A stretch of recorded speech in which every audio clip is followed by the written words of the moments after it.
what I started saying, I forgot.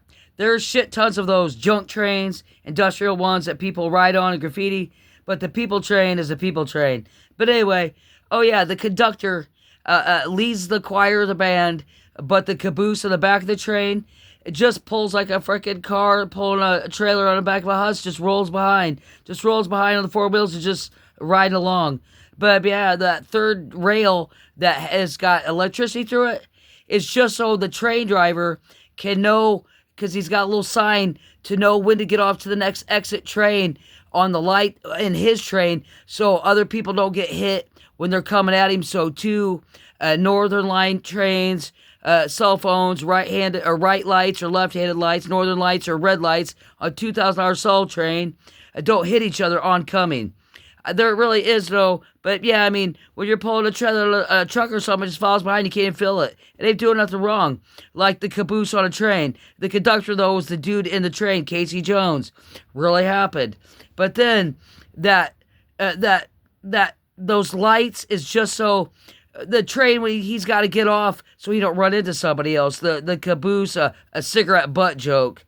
The conductor leads the music of the choir, though. Moves that little stick to counting an eighth and quarter bags of weed, and whole notes of beer, and cookie mash, and solid tire jokes from 1950. Oh, hell yeah. Yeah, totally dead at 49. I should have been dead like 30 years ago, dude. I can't believe I'm even, Elton John still singing Alligator Rock.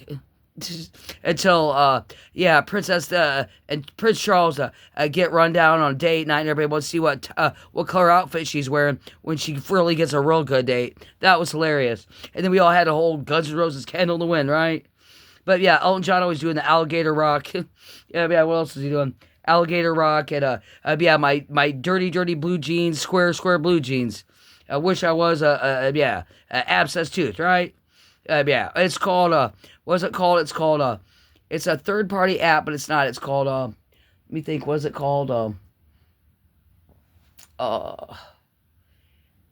You get a job doing that too. That they're called because Medicaid and Medicare do not cover teeth. Good shit. I mean, you have to have it for A and B and D. You have to keep A and B and D, but there's these people in your state. And they, in your state, because every state's different, like insurance policy, but it's called, what's it called? It's called, Advantage Plan. Every United States has one's called an Advantage Plan. And it's a separate party, but there's like these people that sell Advantage Plans that are really good.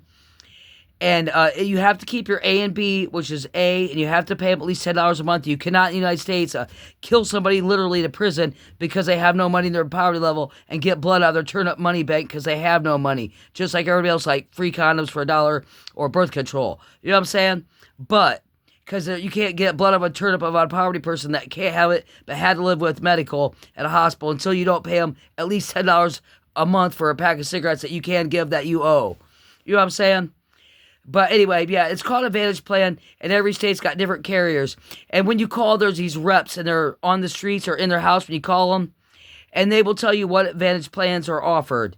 And they get $100 when they sign you that plan, then you never have to talk to that person again unless you want to change plans and like that person. But they get paid $100 for signing you up for an Advantage Plan. They have excellent dental. But other than that, I'm pretty sure they'll have tablets in jail with big round teeth or something, and you can figure it out from there. When Kurt Cobain out of this world, man. Other than that, I don't like talking to my sister, my mom, and my dad for a lifetime, and nobody will tell me why. On my legal 18 ID card. Other than that, it's was a long, strange trip for Casey Jones, but he's dead now. A real train crash that happened in 1902, really. Yeah, he was his boss or something. He was having a lot of fun, or his boss wanted him to do a lot, and he actually wrecked. He was supposed to be on cocaine, though. It was a real plane crash or real train accident in 1902. I joked around about it, and the first people train I took it and actually got derailed somewhere in Israel, Palestine, Ohio. And then I got to go to Pennsylvania again. I've been to Pennsylvania a lot. Pittsburgh. Pittsburgh was awesome. I'm sure they got 10,000 people in their high schools, too, per high school class, just like Birmingham, the big cities. There's a lot of those big city people that are evil, man, and don't ever go to Washington, D.C. They don't have as many exits as L.A., but L.A.'s got 150 exits. Fort Wayne's kind of big, but they only have, they had 5 exits when I was a kid. Now they have 7. And And I went to LA one time, and they got 150 exits, and I'm not shitting. And Washington, D.C., almost as worse. You can see homeless people running the streets, and yeah, never go to Washington, D.C. There's not going to be no Trump to walk you down the little boulevard with little picket signs saying, vote for me. I had a real panic attack. Like, those skyscrapers so big, it took like an hour for the train to go through them. And all I could think in my mind, for the train to get through all those towering skyscrapers. Like towering, all I could see in my mind was darkness of the tower scrapers. That skyscrapers are buildings. Skyscrapers are tall buildings that darkened for like 25 minutes for the train ride out. And all I could see in my mind was homeless people dying, and no Trump holding a little picket sign fence that says, I'm your friend, come with me. I mean, but yeah, LA's got 150 exits, and I was at LA about 10, 15 years ago. Like, Fort Wayne kind of big, but they only had 5, and now they have 7. But LA is really Hollywood. You have 150 exits. Yeah, like I said, you can look at a map. Look at the old paper maps. They show the really big. It's not Cleveland, but LA, definitely 150 exits. I've been to Cleveland a couple times. Seen Pink Floyd, Roger Waters, Grateful Dead there. Sold some gold and gave it away for a free ticket. Yeah, I went through. I did go to windshield, but hit somebody head on. They hit me. It was a long story. Head on with airbag for doing 55. Train collision 3 years ago, Palestine, Ohio. Yeah, and my life is over. I'm not talking to my mom, my sister, and my dad, my schizophrenic head for another second, dude.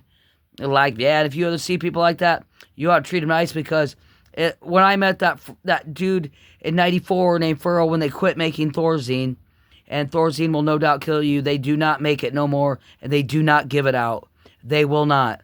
Because me and that dude had the same doctor on the same road as Brent's grandpa, right next to 69 where I grew up as a kid. But anyway, Thorazine is a deadly concoction. It killed River Phoenix on the sidewalk. And he was really drunk. I only did 2 shots. Nobody would give me tequila that night because I didn't have no money. So I started being schizophrenic. I didn't want to go home and ask Daddy if I could stay there for a couple more months, save some money. It's a long story, but yeah. And I definitely felt bad for not vote for Ted Cruz, but that Cruz auction, Duesenberg, a place that took over my friends, and I couldn't afford even a car loan. I just didn't know who he was. Didn't want to follow him around. But yeah, I felt bad. Later.